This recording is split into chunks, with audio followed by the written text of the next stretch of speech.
Hi, I'm Kelly Matousek, and welcome to Transvisibility Matters, a collaboration between In the Know and the Fluid Project. Today, joining us, we have three incredible humans who embody what it means to be unapologetically visible and to live authentically. We have singer, songwriter, dancer, and actress Mila Jam, actor, writer, and director Jake Graf, and author, activist, and life coach Schuyler Bailar. With today being International Transgender Day of Visibility, I want to know when you hear the word visible or visibility, what does that mean to you? For me personally, this visibility is about kind of getting those that are not in the community to recognize our existence. I consider it like a holiday for cis people to recognize the beautiful greatness of trans people, non-binary people, gender non-conforming people.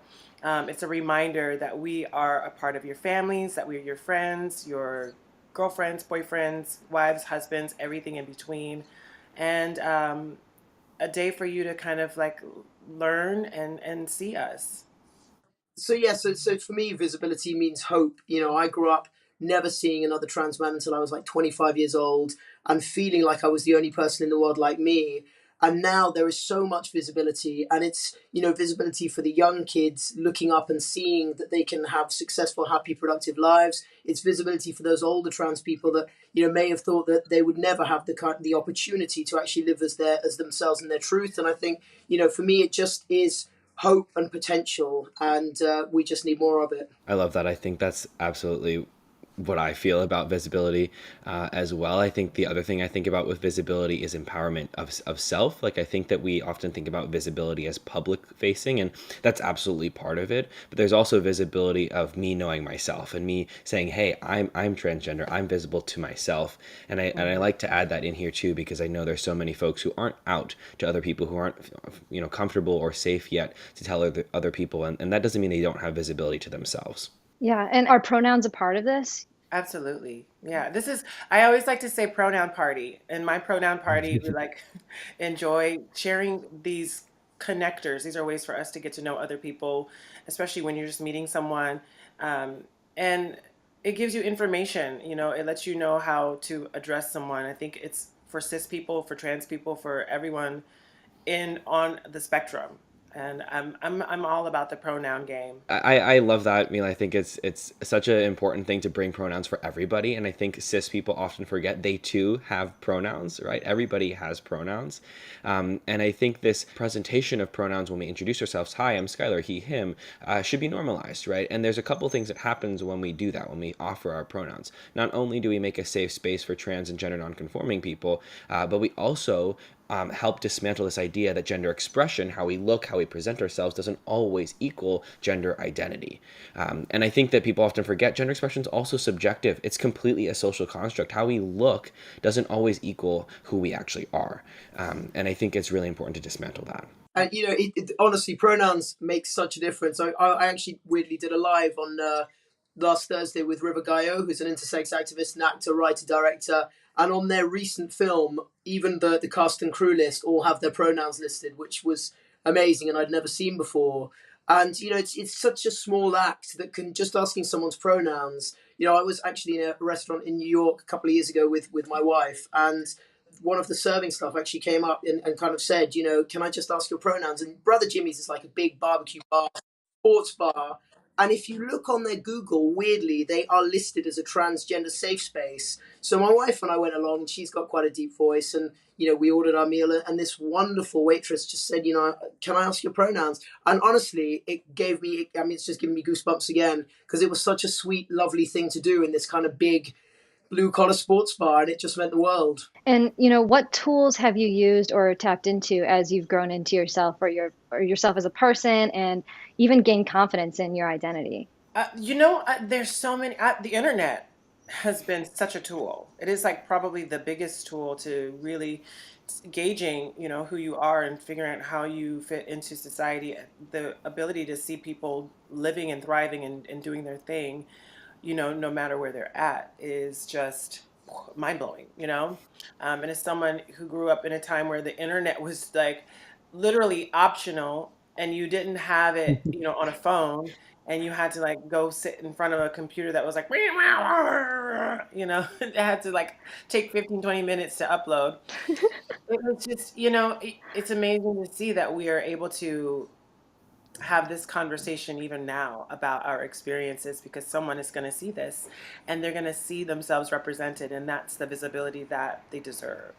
I think that's so beautiful. The internet has connected me with so many wonderful people, you all here included. And so I think the internet's such a great tool. One of the things I've used personally in my life is it's more of a maybe cognitive tool, but reminding myself that my manhood and my masculinity are mine and mine alone. And I think that, before I transitioned, the way I think about it, I was born into the box of womanhood, right? People said, okay, you're a woman. This is who you are. This is what you do. And at some point I was like, wait a second, this isn't me. So I jumped out of that box. But as soon as I got out of that box, everybody shoved me into the box of manhood. They said, fine, you're not a girl, then you're a man. And you have to be a man this way. And these are all the things you have to do. And it was like, here's your box. Here's your new box. And I was like, wait a second. I did not jump out of one box to jump into somebody else's box again. I changed and shifted and discovered so I could be myself. And the more I can understand that manhood is about me finding the pieces of myself that fit. And sure, that might mean that it matches some things in the world of other people's conception of manhood, but in the end, it's about what I believe is my manhood and my masculinity. And situating myself in that, I think, is really, really key. Otherwise, I'm just chasing other people's versions of myself. Yeah, I mean, I identified at 19 as a lesbian. My wife identified as a gay man for a while. Then I came out as a trans guy. I've dated men and identified as, and been within that kind of the gay male community. And I've come out the other side, obviously married, but I would now identify as a bisexual trans guy or bisexual guy. And I think I would never say that I wouldn't evolve and kind of, grow further. I remember when I first came out as trans and I was just starting testosterone, I tried to go uber macho and, masculine. And then I realized that's just not who I am. It just, I was an idiot. And I think we're learning a lot. And the freer we all feel to express ourselves, the more we're getting it to our authentic selves, whoever they may be. And we are ever evolving, we are not just one thing. We can change, we will change, people do change. And I think that when someone comes out as one thing or another, and they're put into this box, it almost feels, for me, it almost feels like you're stuck in that box. And then if you change, then it's Totally. like, well, why are you changing? So I think that it's so important to show that, like, your gender identity and your sexuality, they're all fluid, and you can change if you feel like it because it's you. Growing up in the 90s, having the very interesting conversation that you were either or. I think Hmm. Right. that even was like, in that time, it was just, you know, different. You would be either gay or straight. Yeah. Right. So having conversations around the depths of identity and the fluidity of identity now, I think we're seeing like our parents and our grandparents and our, people that came before us, they were not like privy to any of this, even though I think those feelings have always existed and those feelings have always been there. And so it's just, we're now in a different conversation of being able to talk about how they make us feel and how we can look at it.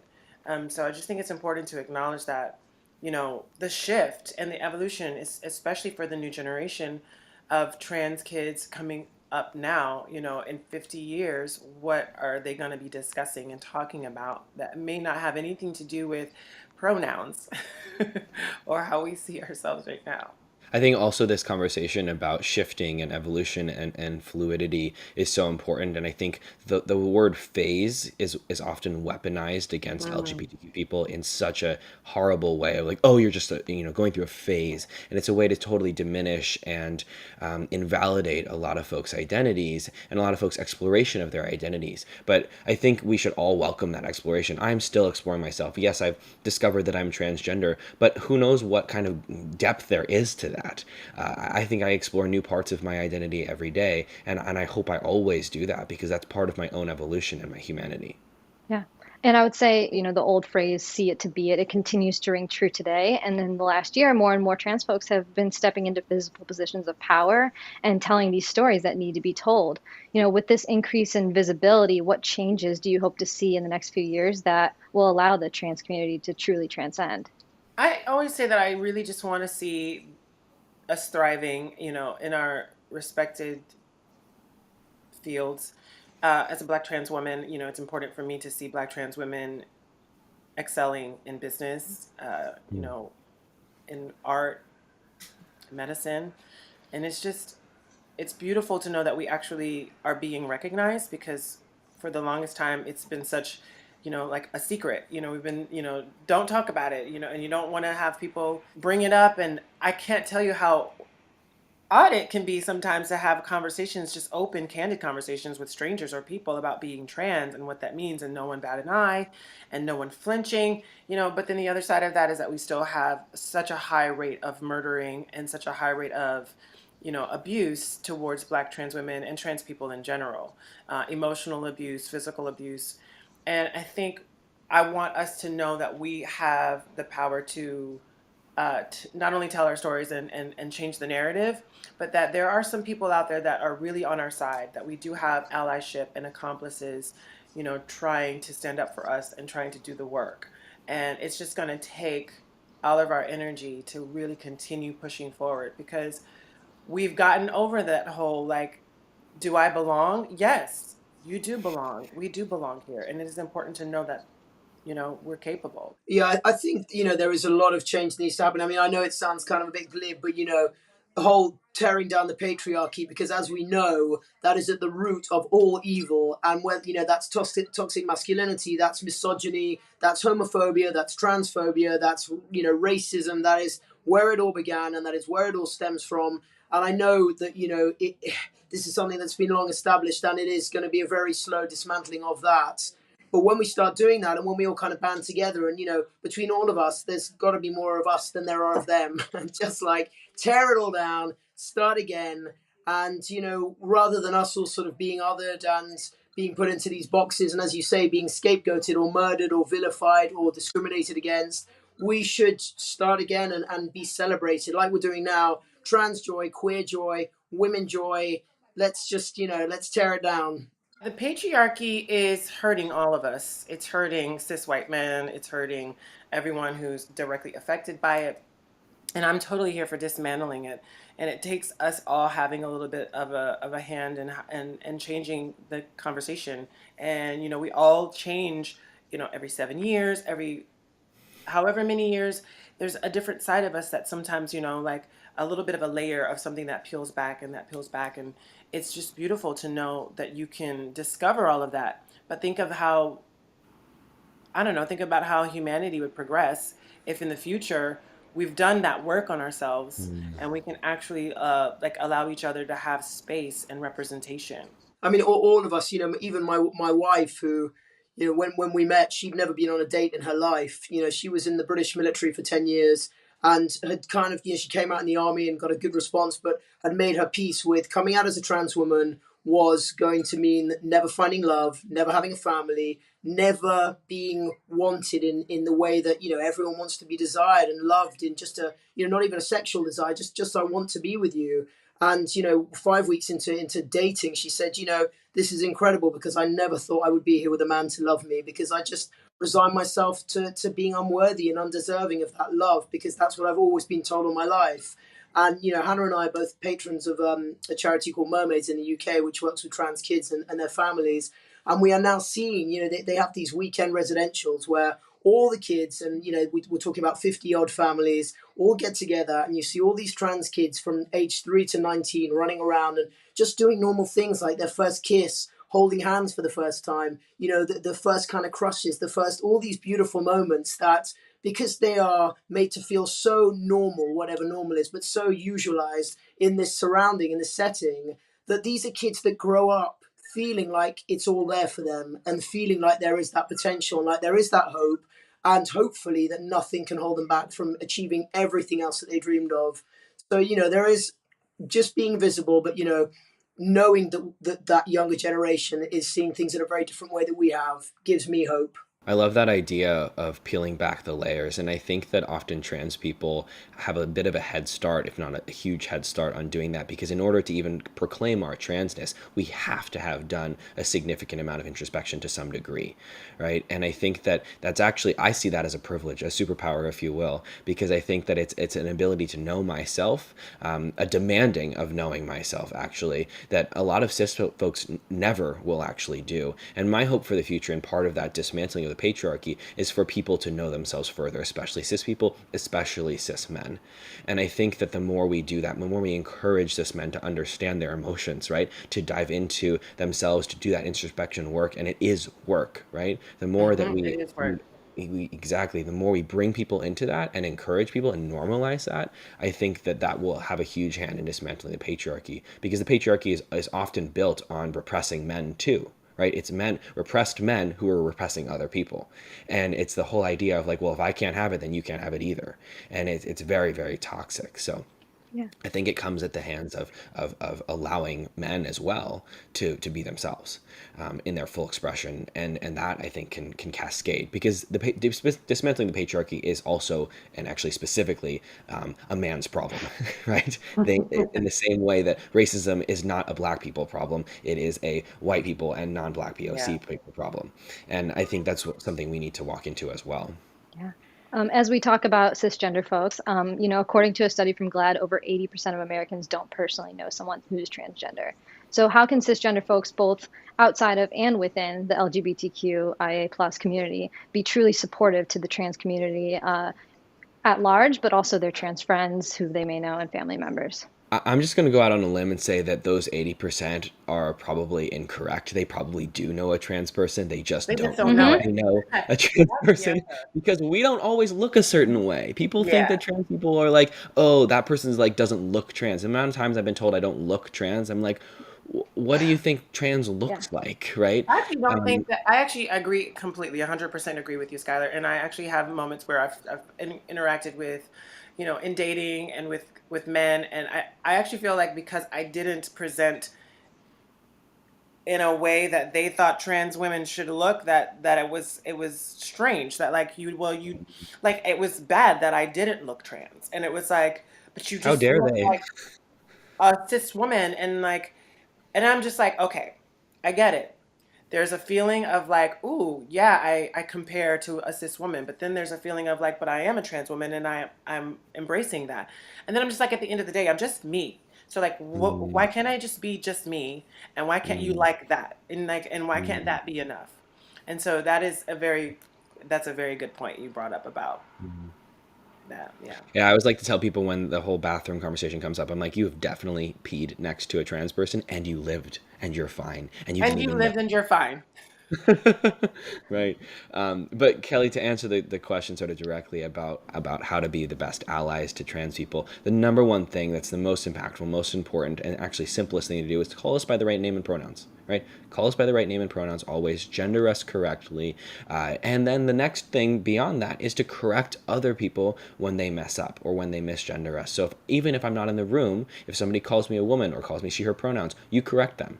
If somebody calls Caitlin Bruce, you correct them, right? Yeah. And we need to be doing this. That's true allyship, is advocating for us even when we're not in the room. Actually, especially when we're not in the room. I do think it's important to address, how beautiful trans joy is, but the reality is we don't always feel familiar to the joy. The joy is something we have to learn how to accept and embrace. It's a journey. I always talk to one of my good girlfriends, Laverne Cox, about what it feels like to actually have people enjoy you and support you and respect you and take care of you. It's not a familiar feeling always. You can go from someone chasing you on the street to wanting to kill you to someone chasing you on the street to wanting to get your autograph. And that's very triggering. And there's trauma there, and us trying to work through this trauma. It can be overwhelming.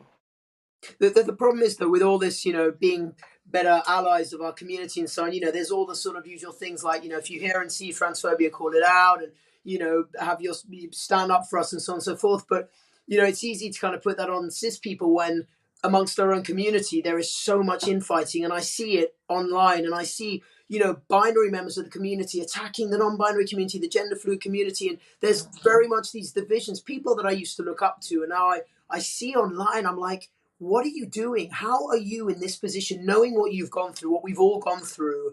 How are you able to sleep at night when you're actually going out of your way to tear apart the sort of subsections of our community? And it's all fine to look up to the cis folk, looking down on us from their position of power and privilege and so on. But then when we're doing all this infighting, I think we all need to learn to love each other, to accept each other, to not let us be divided by those people who kind of seek to push us apart. And obviously, there are a lot of people, as we know, within the LGBT community who have kind of really tried to put those wedges between us. I mean, in the UK at the moment, there is rampant transphobia, and there is a lot. It's the media perpetrating it. But it's also a lot of people within our own community. Obviously, trans women over here are being accused of trying to remove women's rights. And there's a lot of again, not a huge amount, but there is a part of the lesbian community that would have you believe that trans women were kind of trying to erase them. And so the infighting continues. And, it's very hard for us all to fight for those rights and to gain that equality and to, transcend and find that joy when we're all kind of niggling each other. And last year has particularly been heavy. It feels like every week there's something happening, whether it's violence, discrimination, or removal of our rights. But in the face of this adversity that has been 2020 and 2021, what has made you proud? What keeps you going? And what brings you joy? Oh, I was just saying,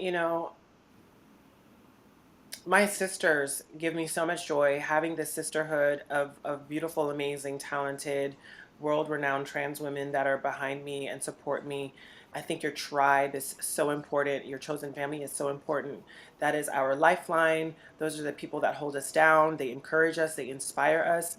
So during this pandemic and beyond, I've had nothing but, uh, Zoom calls and Google Meets to just talk about everything that's been going on in the world. And a lot of that joy too has been for me with my mom. Her name's Mama Jam. We love Mama Jam, and actually talking to her. She's a COVID survivor, and having every single day be a new day and an opportunity to just make new memories together.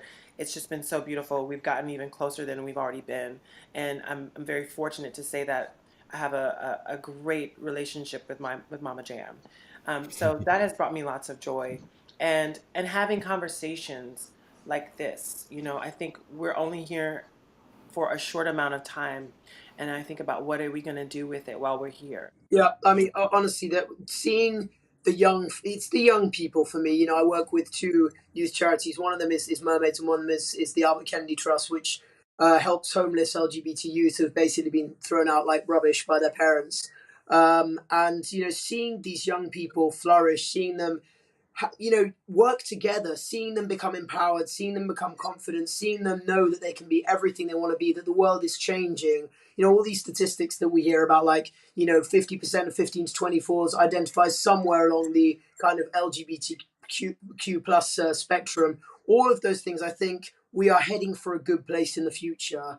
And whilst it is tough now, and it's tough, obviously we look over to you guys and we think that because an administration has been administrative change, things are going to change overnight. Well, of course, that's not the case because there's still a lot of very narrow minded people out there. But there is still so much positivity, so much hope, so many amazing trans people who are everything from doctors to actors to athletes to singers to medics to policemen to, well, I know the police are not popular at the moment, but doing every single walk of life. And that is what gives me joy, the fact that we can achieve anything. And hopefully in another 5 or 10 years we won't need these conversations because we will be everywhere and we will be thriving, and there won't be the need to have these kind of little niche talks where three of us are there because we will be everywhere. Yeah, I just wanted to add that I think that, to Jake's comment about that, the importance of having supportive family and supportive parents, and raising trans children and having this ability to allow the child to grow and to blossom and to become the person that they're going to become instead of having a preset idea of who they're supposed to be.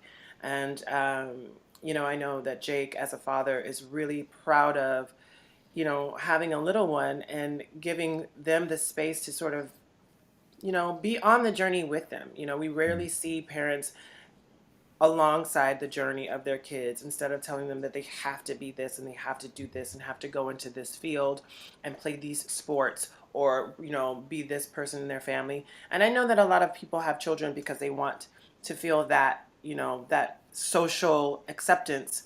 But I think you'll benefit so much more as a parent, And I'm speaking as someone who is not a parent, but as a parent, I think you would benefit so much more learning about, the things that really make your child proud and make them tick and make them happy and going on that journey with them. And it will only make them love you more at the end of the day. Absolutely. I think conversations like this bring me tons of joy and solidarity and community. So I think that's the kind of that last word, community, is one of the things that brings me a ton of joy. Honestly, being able to see other trans people thriving and living their lives online. Mila's posts bring me joy. Jake's posts bring me joy. I love seeing my friends, especially my trans siblings, online, in their bodies, in themselves, in their euphoria, in their joy. I think that's one of the things that I feed off of. And sometimes I see posts and I cry because I'm like, oh my God, I'm so happy for this person. And I think that is something that joy in our community as trans people is something that's often robbed from us. So seeing other people's joy absolutely brings me joy. And that sort of brings me to the main source of my joy, which is trans kids. I think that watching trans kids be able to be themselves, have parents who are supportive, be able to transition, most often moves me to tears, because I think about how difficult my childhood was, how difficult I know so many other people's and other trans people's childhoods was for many different reasons, but mostly due to lack of access to visibility and to other trans people. And then seeing kids being able to thrive and just be themselves is so joyful. And we talk about the parents, but what would you tell a person, young, old, or in between, who's watching this right now, who is maybe struggling with their gender identity, coming out as transgender or non-binary, or struggling to be seen by their friends or family as their true gender? What is some advice that you would give them on moving forward into living their truth? I would say that I always think of time. Time is a funny thing. If you give yourself time to feel crazy about it, time to feel confused about it, and time to just let things happen, and but be proactive, you will find yourself years past what you ever imagined, because time waits for no one. So when you're really connected to the time that it takes to relearn and cocoon and butterfly and become yourself, it seems like such a long hard road, but when you're on the other side of it, you look back and you go, I can't believe it has been 10 years or 11 years or 20 years or whatever since my transition. And it's just about perseverance. And I think it's about just keep going and use every little thing that you get out of the internet, social media, or whatever, whoever influences you, to use as fuel to just take those steps. But I really am a big, I really listen to time, because time just kind of heals everything. Yeah, and just know that there are more and more of us out there that, you will find your family, you will find your tribe, you will find your people. Take everything your own time. There's no massive rush. I see all these young people and there's in so much rush to get their hysterectomies, to get their surgeries, to get this, to get that. It's like, take your time, because it will all come and it will all have so been worth the wait. And just know that you will find that love, and you will find that self-love that I think all of us as trans people really, really struggle to find. But hopefully it's a new dawn and a new day, and very soon we will kind of hopefully forego all those years of self-doubt and I want to say self-loathing, but all of that will be eradicated, and we will just grow up as happy young trans people who then become happy older trans people. And just to add, don't let anyone else put any pressure on you to tell you you're not trans enough. If you don't want those surgeries, if you don't want those hormones, do not let anyone else tell you that means you're not trans, because only you know who you are. And just as I say, it's your own path, your own journey. So long as you're happy with yourself, as Mila just said, that's all that matters. And just ignore the noise, because everyone's got an opinion.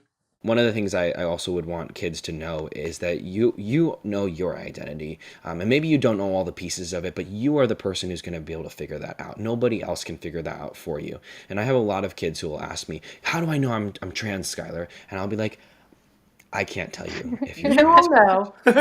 You will figure it out. You will know. And I want you to listen to that gut feeling that's saying, hey, maybe I'm trans, right?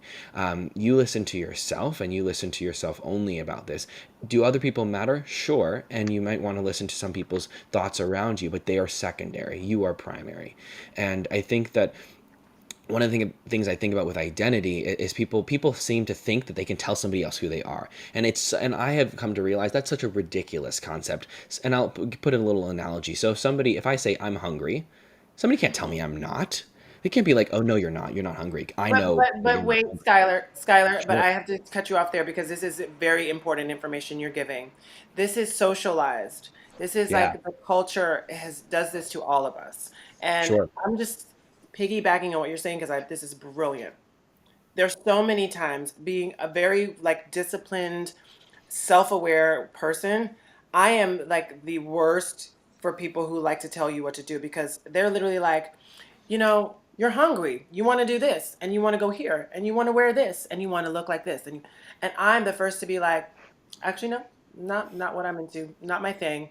And they're so shocked. They're like, Mm, but why, oh, and then that becomes a conversation. And sure. so like it really is important to allow people to have the room to just do tell me what you're feeling. Tell Yeah. me what you want, and listening to that because people will tell you. I think we've been told so much, and a lot of this is undoing the telling. A lot of it is Absolutely. undoing what people have told us we need to have and how we need to feel. I think that most people understand to some degree that one can know if they're sad, one can know if they're hungry and happy, one can understand their emotions. And nobody, if I say, this is how I feel, somebody else isn't usually going to be like, no, you're not. And if they do, Mila, totally, we absolutely stand up for ourselves. And I think gender is similar. Like nobody can tell me and get inside my head and be like, oh, actually you're a woman, which is such a ridiculous concept that they could actually know ourselves. And again, Mila, I think you're totally correct. This is pervasive in our society. We are socialized to listen to what other people think about us as truth. But the reality is that other people's opinions of us are their opinions of us. They can have an opinion that we are this, And that, and that's the other. not your problem. Right. And that's not our problem. And I think the more we can remind ourselves that that's their opinion and that their opinion is not always a fact, in fact, it's very rarely a fact when it's Very about our rarely. identities, we need to situate ourselves in our truths. So, to those young people who are figuring out their identities, take your time, be confused, figure it out however you'd like, but remember that your truth is yours and nobody else can tell you what that truth is. Well, for everyone who's watching this, you have a right to be here, you have a right to exist, and you have a right to be seen. So I want to thank you all so much for being here, for being part of our discussion today, and I hope you have a very, very happy and joyful Transgender Day of Visibility.